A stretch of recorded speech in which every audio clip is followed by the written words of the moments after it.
Hello everyone, welcome to crazy G K Adda. Friends, science में biology काफ़ी ज़्यादा important है। अगर आप किसी कॉम्पिटिटिव एग्ज़ाम की तैयारी कर रहे हो तो सभी क्वेश्चंस जो आपके एग्ज़ाम के लिए इम्पोर्टेंट रह सकते हैं वो मैं आपके लिए इस वीडियो में लेकर आया हूँ।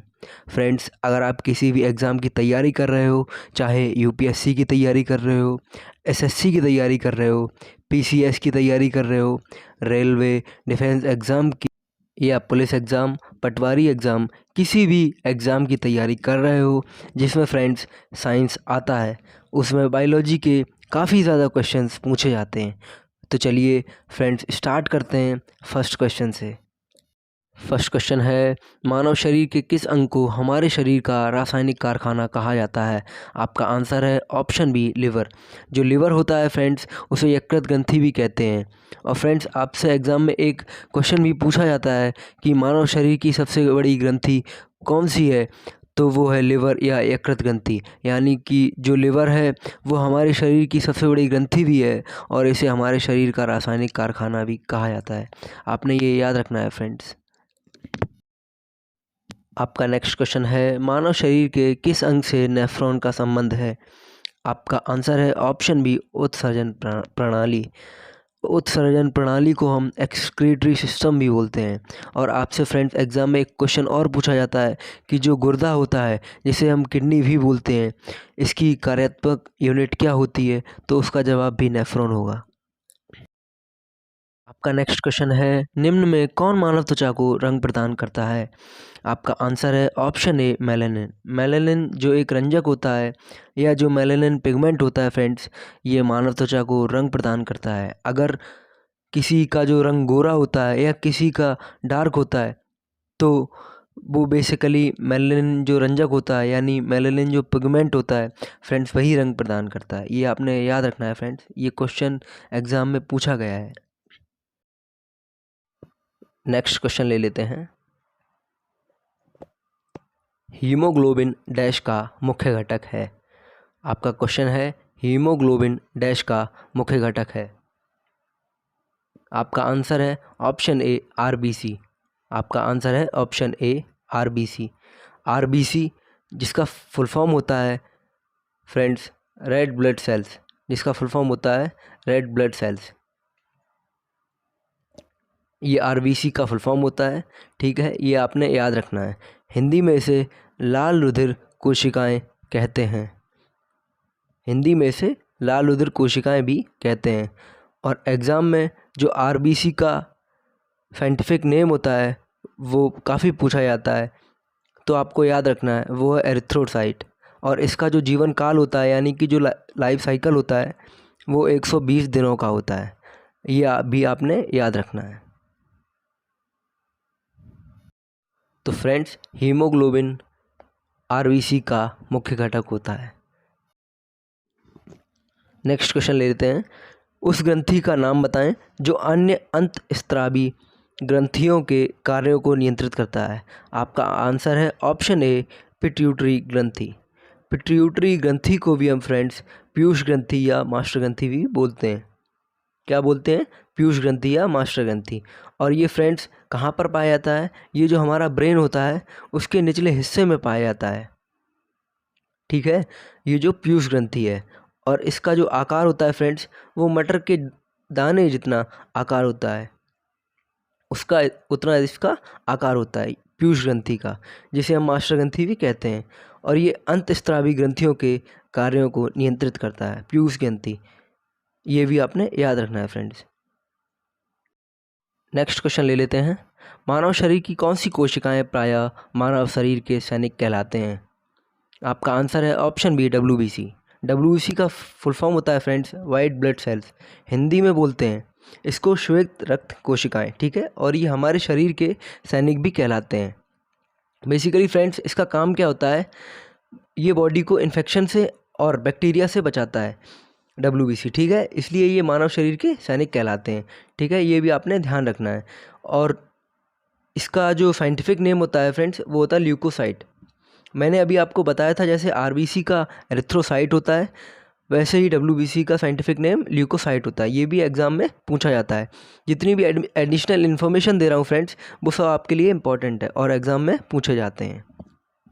क्वेश्चन ले लेते हैं। माइक्रोस्कोप के माध्यम से देखी जाने वाली कोशिकाओं, ऊतकों और अंगों के माइक्रो एनाटॉमी का अध्ययन क्या कहलाता है? आपका आंसर है ऑप्शन सी, उपरोक्त दोनों। ऊतक विज्ञान, जिसे कि हम हिस्टोलॉजी भी कहते हैं, माइक्रोस्कोप के माध्यम से देखे जाने वाले कोशिकाओं, ऊतकों और अंगों के माइक्रो एनाटॉमी का अध्ययन जो होता है वो ऊतक विज्ञान या हिस्टोलॉजी कहलाता है। ये भी आपने याद रखना है। नेक्स्ट क्वेश्चन ले लेते हैं। बैरिएट्रिक सर्जरी किसी व्यक्ति के डैश में परिवर्तित करते हैं? आपका आंसर है ऑप्शन सी, पाचन तंत्र। पाचन तंत्र का मतलब होता है फ्रेंड्स डाइजेस्टिव सिस्टम। पाचन तंत्र का मतलब क्या होता है फ्रेंड्स? Digestive system. और जो ये बैरिएट्रिक सर्जरी होता है इसका मतलब होता है पाचन तंत्र से। बेसिकली फ्रेंड्स, ये जो बैरिएट्रिक सर्जरी करवाते हैं ये इसलिए करवाते हैं, अगर किसी इंसान ने अपना वजन कम करवाना है तो ये बैरिएट्रिक सर्जरी करवा करके कम कर सकता है। ठीक है। नेक्स्ट क्वेश्चन लेते हैं। मादा पुष्प के किस भाग में निषेचन फर्टिलाइजेशन होता है? मादा पुष्प के किस भाग में निषेचन या फर्टिलाइजेशन होता है? आपका आंसर है ऑप्शन बी, अंडाशय।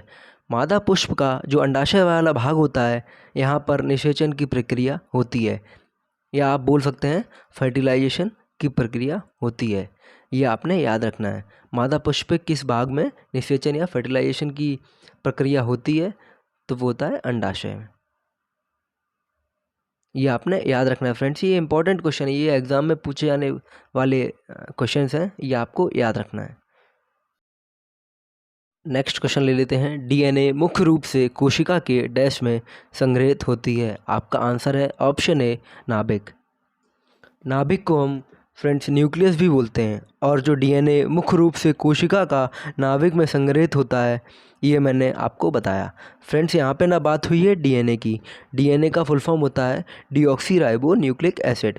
और आपसे एग्ज़ाम में एक क्वेश्चन भी पूछा जाता है, मैंने आपको जो DNA होता है नाभिक में पाया जाता है, और तो आपसे पूछा जाएगा कि नाभिक के अलावा और कहाँ पर पाया जाता है, तो आपका आंसर होगा माइटोकॉन्ड्रिया में।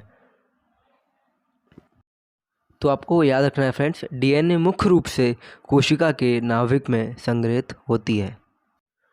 नेक्स्ट क्वेश्चन ले लेते हैं। कौन सा ऊतक भोजन को पौधे के विभिन्न अंग तक पहुंचाता है? आपका आंसर है ऑप्शन ए, फ्लोएम। फ्लोएम जो है फ्रेंड्स ये भोजन को पौधे के विभिन्न अंग तक पहुंचाता है। इंपॉर्टेंट क्वेश्चन रहेगा फ्रेंड्स आपके एग्ज़ाम के लिए। और फ्रेंड्स, आपसे अगर ये पूछ ले कि जो पानी होता है उसको पौधे के विभिन्न अंग तक कौन पहुंचाता है, तो आंसर होगा जाइलम। ध्यान से फ्रेंड्स आपको ये बात समझनी है। अगर बात पानी की होगी तो आंसर होगा जाइलम। अगर बात पौधे में भोजन की होगी तो आंसर होगा फ्लोएम। हमारे इस क्वेश्चन में बात भोजन की हुई थी, इसलिए इसका आंसर फ्लोएम है। ध्यान से ये बात याद रखनी है आपको। नेक्स्ट क्वेश्चन ले लेते हैं। विषाणु यानी वायरस में क्या पाया जाता है? आपका आंसर है ऑप्शन सी, उपर्युक्त दोनों। विषाणु यानी वायरस में न्यूक्लिक एसिड और प्रोटीन दोनों पाया जाता है। ये आपको याद रखना है फ्रेंड्स। विषाणु में न्यूक्लिक एसिड और प्रोटीन दोनों पाए जाते हैं। नेक्स्ट क्वेश्चन ले लेते हैं। जन्म के बाद मानव के किस ऊतक में कोई कोशिका का विभाजन नहीं होता है? आपका आंसर है ऑप्शन बी, तंत्रिका कोशिका। तंत्रिका कोशिका जो होता है फ्रेंड्स इसमें कोई विभाजन नहीं होता जन्म के बाद, ये ध्यान रखना है आपको। और फ्रेंड्स, तभी जो तंत्रिका कोशिका होता है इसका रीजनरेशन की जो पावर होती है बहुत ही कम होती है। ये भी आपने याद रखना है फ्रेंड्स। इंपॉर्टेंट क्वेश्चन है फ्रेंड्स। नेक्स्ट क्वेश्चन ले लेते हैं। न्यूक्लियस के बाहर DNA कहाँ पाया जाता है? आपका आंसर है ऑप्शन ए, माइटोकॉन्ड्रिया। मैंने आपको ऊपर ही बताया था कि जो DNA होता है ये न्यूक्लियस में पाया जाता है, और मैंने आपको ये भी बताया था कि न्यूक्लियस के बाहर DNA कहाँ पाया जाता है। आपका आंसर होगा माइटोकॉन्ड्रिया में। फ्रेंड्स, आपको मेरा पढ़ाया हुआ अगर पसंद आ रहा है तो वीडियो को लाइक ज़रूर कीजिएगा और कमेंट करके अपना फीडबैक ज़रूर देना कि आपको मेरा पढ़ाया हुआ कैसा लग रहा है। नेक्स्ट क्वेश्चन ले लेते हैं। नवजात बच्चे को BCG का टीका कब दिया जाता है? आपका आंसर होगा ऑप्शन सी 48 घंटे के भीतर। नवजात बच्चा जो होता है फ्रेंड्स, उसे BCG का टीका दिया जाता है, वो 48 घंटे के भीतर दिया जाता है। फ्रेंड्स यहाँ पे ना बात हुई है BCG की। BCG की फुल फॉर्म होती है बैसिलस कैलमेटे ग्यूरून। याद रखना है आपको, बैसिलस कैलमेटे ग्यूरीन। और फ्रेंड्स ये टीका होता है, ये ट्यूबरक्लोसिस जो बीमारी होती है इससे बचने के लिए लगाया जाता है। याद रखना ये आपने फ्रेंड्स। नेक्स्ट क्वेश्चन लेते हैं। ग्लूकोमा रोग का संबंध मानव के किस अंग से है? आपका आंसर है ऑप्शन डी, आँख से। ग्लूकोमा रोग का संबंध मानव शरीर के किस अंग से है? तो आंसर होगा आँख से। नेक्स्ट क्वेश्चन ले लेते हैं। मानव वृक्क विकार किसके प्रदूषण के कारण होता है? मानव वृक्क विकार किसके प्रदूषण के कारण होता है? तो आपका आंसर होगा ऑप्शन सी, कैडमियम। तो आपको याद रखना है फ्रेंड्स, मानव वृक्क विकार किसके प्रदूषण के कारण होता है? तो आपका आंसर होगा कैडमियम प्रदूषण के कारण। ये आपको याद रखना है फ्रेंड्स।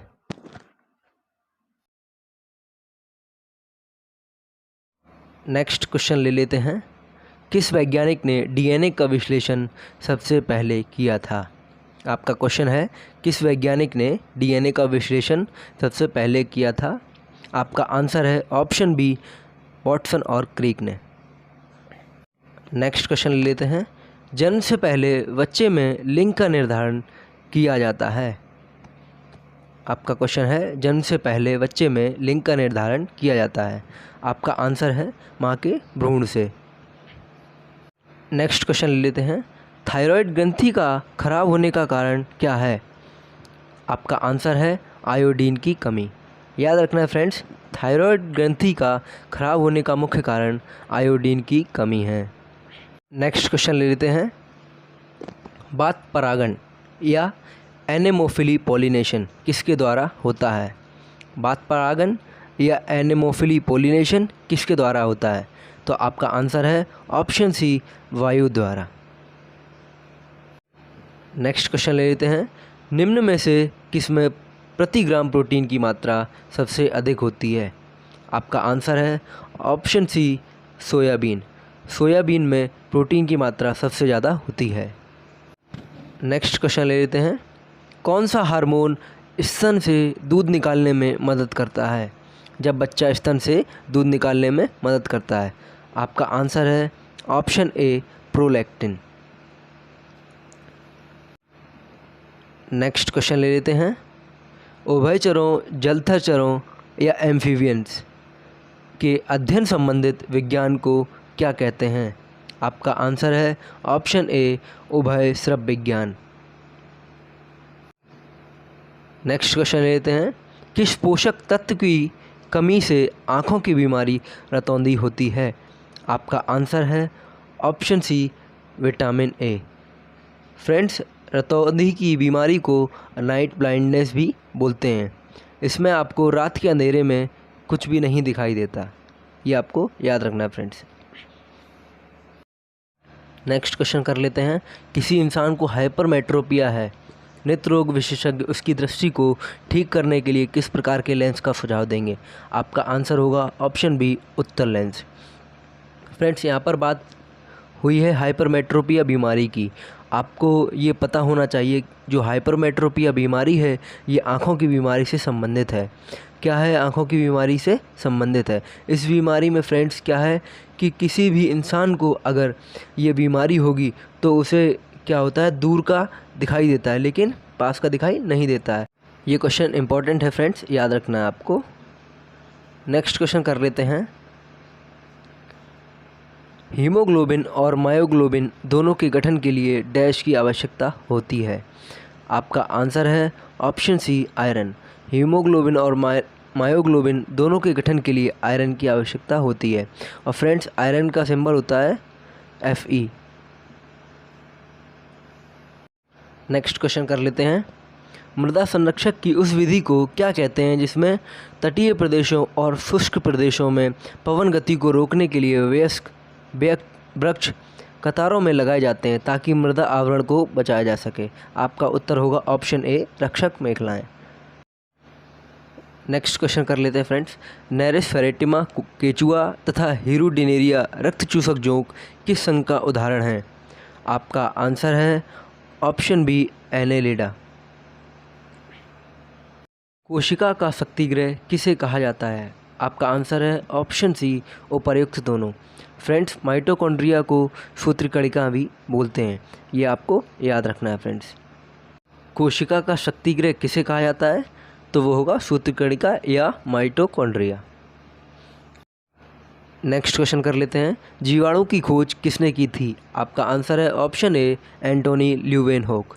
एंटोनी ल्यूवेनहॉक ने जीवाणु की खोज की थी। नेक्स्ट क्वेश्चन कर लेते हैं। एक विशेष कार्य करने वाले समान कोशिकाओं के समूह को क्या कहते हैं? आपका आंसर है ऑप्शन ए उत्तक।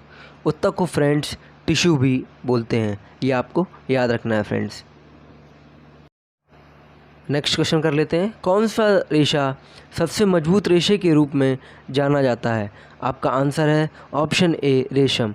रेशम सबसे मजबूत रेशे के रूप में जाना जाता है। नेक्स्ट क्वेश्चन कर लेते हैं। श्वेत प्लेग को आमतौर पर किस नाम से जाना जाता है? आपका आंसर है ऑप्शन बी क्षय रोग। और फ्रेंड्स, क्षय रोग को ट्यूबरक्लोसिस यानी कि टीबी के नाम से भी जाना जाता है। नेक्स्ट क्वेश्चन कर लेते हैं। प्रकाश संश्लेषण वनस्पति कोशिका में स्थित डैश में होता है? आपका आंसर है ऑप्शन बी क्लोरोप्लास्ट। प्रकाश संश्लेषण जिसे कि हम फोटोसिंथेसिस भी बोलते हैं। क्या बोलते हैं? फोटोसिंथेसिस भी बोलते हैं। फ्रेंड्स, ये एक ऐसी प्रक्रिया होती है जिसमें पेड़ पौधे जो होते हैं वो सूरज की मौजूदगी में अपना खाना बनाते हैं। क्या बताया मैंने आपको? प्रकाश संश्लेषण जिसे कि हम फोटोसिंथेसिस भी बोलते हैं, ये एक ऐसी प्रक्रिया होती है जिसमें पेड़ पौधे जो हैं वो अपना खाना बनाते हैं सूर्य की मौजूदगी में। ठीक है, तो हमारा क्वेश्चन है कि प्रकाश संश्लेषण वनस्पति कोशिका में स्थित डैश में होता है। आपका आंसर हो गया क्लोरोप्लास्ट, ये आपको याद रखना है। नेक्स्ट क्वेश्चन ले लेते हैं।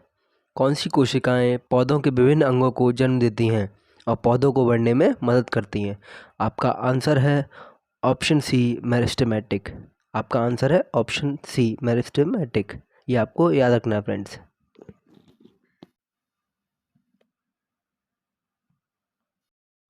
नेक्स्ट क्वेश्चन कर लेते हैं। जिन प्राणियों में कोशिकाओं दो भ्रूणी स्तरों में व्यवस्थित होती हैं उन्हें डैश कहते हैं? आपका आंसर है द्विकोरिक। द्विकोरिक यानी डिपोब्लास्टिक। नेक्स्ट क्वेश्चन कर लेते हैं। जिन प्राणियों की कोशिकाओं तीन भ्रूणीय स्तरों में व्यवस्थित होती हैं उन्हें डैश कहते हैं? आपका आंसर है ऑप्शन बी त्रिकोरिक या ट्रिपोब्लास्टिक, ये आपको याद रखना है फ्रेंड्स। नेक्स्ट क्वेश्चन कर लेते हैं। किसी जीवित शरीर के अंदर कोशिका या उत्तक की मृत्यु को क्या कहते हैं? आपका आंसर है ऑप्शन बी नेक्रोसिस। किसी जीवित शरीर के अंदर कोशिका या उत्तक की मृत्यु को हम फ्रेंड्स नेक्रोसिस कहते हैं। ये क्वेश्चन एग्जाम्स में कई बार पूछा गया है। फ्रेंड्स, आपको क्वेश्चन का लेवल देखकर पता लग गया होगा कि सभी क्वेश्चंस जो हैं वो एग्ज़ाम ओरिएंटेड हैं और कई बार एग्जाम्स में पूछे गए हैं। फ्रेंड्स, पढ़ाया गया पसंद आ रहा हो तो वीडियो लाइक ज़रूर करिएगा। मेरी कोशिश हमेशा फ्रेंड्स यही रहती है कि वही क्वेश्चंस लेके आऊँ जो आपके एग्ज़ाम्स के लिए काफ़ी इम्पोर्टेंट रहे। नेक्स्ट क्वेश्चन कर लेते हैं। जवाई यॉनिंग क्यों आती है? आपका आंसर है ऑप्शन ए फेफड़े में कार्बन डाइऑक्साइड बढ़ने के कारण। जवाई क्यों आती है फ्रेंड्स? आपको याद रखना है फेफड़े में कार्बन डाइऑक्साइड की मात्रा बढ़ने के कारण। इस वीडियो में इतना ही। वीडियो अगर आपके लिए यूज़फुल हो तो लाइक कीजिए, शेयर कीजिए और कमेंट करके अपना फीडबैक ज़रूर देना फ्रेंड्स। और अभी तक आपने हमारे चैनल सब्सक्राइब नहीं किया हो तो चैनल को सब्सक्राइब कर दिए और बेल आइकन ज़रूर दबा दीजिए, जिससे हमारी वीडियो की नोटिफिकेशन सबसे पहले आप तक पहुंच सके। इस वीडियो में इतना ही। मिलते हैं नेक्स्ट वीडियो में, तब तक के लिए जय हिंद।